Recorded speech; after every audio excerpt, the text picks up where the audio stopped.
Erokamano.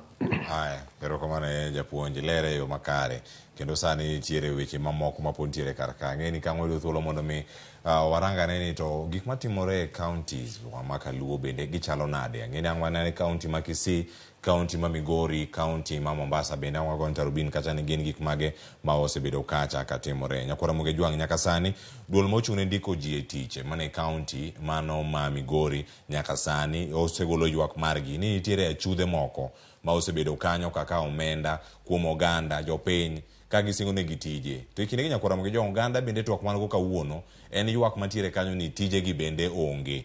Mano ka en ywak mawuok kata kuom County Public Service Board. Ywak mantie kanyo nyakora Ramogi jwang' jakom mano mar duol makamano kata board no mochung'ne ndiko ji e tich county ma Migori mano Midusa David Ochola bende koro wacho kanyo odiochieng' manyoro ne giyudo ji adek ma bende ne olimogi ka obiro manyo tich mano bang' achudhe go wuondogi e weche machalo kamagi. Gin gik mage mosebedo kacha katimore e county ma Migori. Tipo makamano mak motelo ne chenro makawuono kod jafwa maro mantiere e county ma Migori mano Jojuma kendo koro sani wanyalo winjane chal mar wach e county no mano ma Migori ka otenore kod twak man go kawuono kaeto warangene achudhe ma miyo jok moko koso tichgi gin to gin jok mage. Wawinjane kaka weche ne chal e county ma Migori.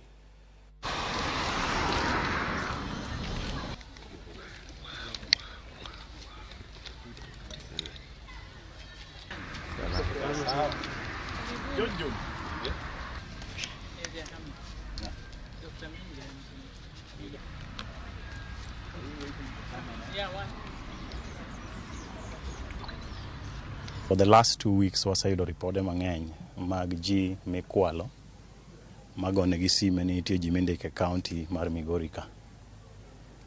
Adwa kono jopiny maler nigi sani onge tich moro amora moselandi ma county ma Migori ka kawe ji. Biro gik thuolo mibilendi to kudhi lendi jatpiny moro amora nigi haki mondo mi oyud tich e Migori county ka. To tije go kolandgi ng'ata nyalo apply. To application go kitimo county ma Migori kata the board okwa pesa mora mara kuom ng'ato.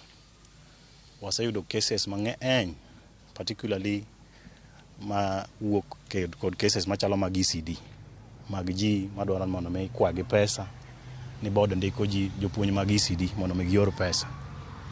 Wadwa nyiso jothuolo ni mondo mi gibed motang'. I want also to say that this board in terms of recruitment, it is going to do its work very transparently and also following the law.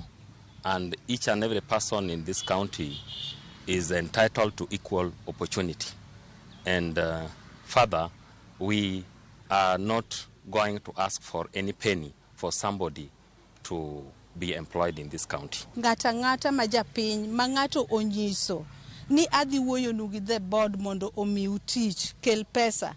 Kik ng'ato chiw pesa moro amora ni mondo oyud tich e board e county mar Migori.